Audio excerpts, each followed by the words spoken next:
এই শুক্রবার এই ধরনের সম্মেলনকে না করে অন্য কামভাবে করবেন। আমি আমার বক্তব্যের শুরুতেই আজকে স্মরণ করতে চাই আমাদের রুহুল আমিন গাজী ভাইকে। আমি স্মরণ করতে চাই ফ্যাসিবাদ বিরোধী আন্দোলনে যে সমস্ত সাংবাদিক ভাইরা প্রাণ দিয়েছেন, নির্যাতিত হয়েছেন, নিপীড়িত হয়েছেন তাদের, এবং একই সঙ্গে আমাদের যে ছাত্র জনতা যারা এই আন্দোলনে শহীদ হয়েছেন তাদের প্রতি আমি গভীর শ্রদ্ধা জানাই। আমি আপনাদের সামনে দুঃখের সঙ্গে বলতে চাই যে বাংলাদেশের গণতন্ত্রের মাতা দেশনেত্রী বেগম খালেদা জিয়া তিনি গত দুদিন ধরে অত্যন্ত অসুস্থ অবস্থায় এবার কেয়ার হাসপাতালে আছেন, এবং গতকাল রাতে আমি প্রায় দুটোর সময় ফিরেছি। তখন ডাক্তাররা চেষ্টা করছিলেন। আমি অনুরোধ করবো আপনারা সবাই তার আশু রোগ মুক্তির জন্য দোয়া করবেন।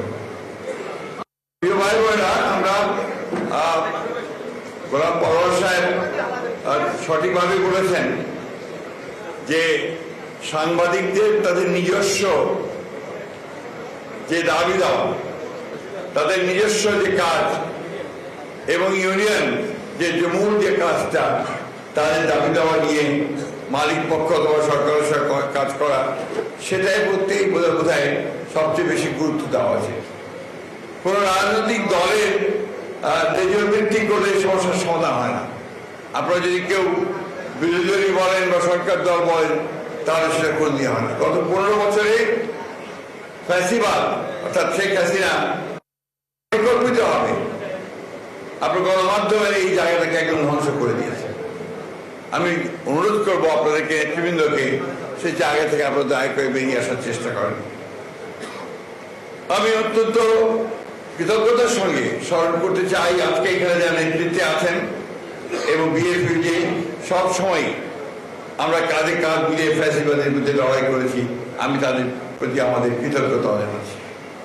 প্রিয় বন্ধুরা, আপনারা জানেন যে এমন একটা সময় এখন, যে সময়টার জন্য গোটা জাতি অপেক্ষা করে আছে যে আগামী ফেব্রুয়ারি মাসে একটি নির্বাচনের মধ্য দিয়ে একটা গণতান্ত্রিক ব্যবস্থায় আমরা ফিরে যেতে সক্ষম। আমরা সবাই এটা চাই। যে একই সঙ্গে আমাদের মনে রাখতে হবে যে আমরা গণতন্ত্রে ফিরে যেতে চাইলে অপরের যে মত প্রকাশের স্বাধীনতা, সেটাকে আমাদের একই সঙ্গে মূল্য দিতে হবে। কারণ আমি কিছুক্ষণ আগে কথা বলছিলাম কবি আই সিকদারের সঙ্গে, ঐক্য তো থাকবে, মূল জায়গায় ঐক্য থাকবে, কিন্তু ভিন্নতা তো থাকবে।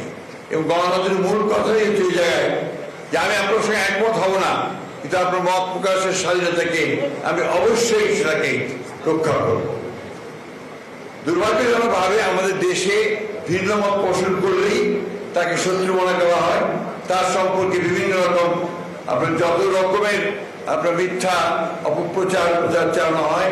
এই বিষয়গুলো থেকে আমার মনে হয় যে আমাদের সকলেরই একটু পেছনে বিরত থাকা উচিত।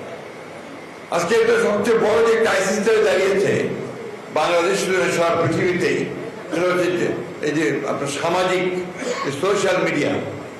এই সোশ্যাল মিডিয়াতে যেহেতু সেখানে কোনো দায়বদ্ধতা নেই, যা কিছুটাই বলা যায়, এমনভাবে রাজনৈতিক দল, রাজনৈতিক ব্যক্তিত্ব, সামাজিক ব্যক্তিত্ব, ব্যবসায়ী সকলের সম্পর্কে যে নেগেটিভ প্রচারণা চালানো হয়, তাতে করে কিন্তু গণতন্ত্র শক্তিশালী হয় না।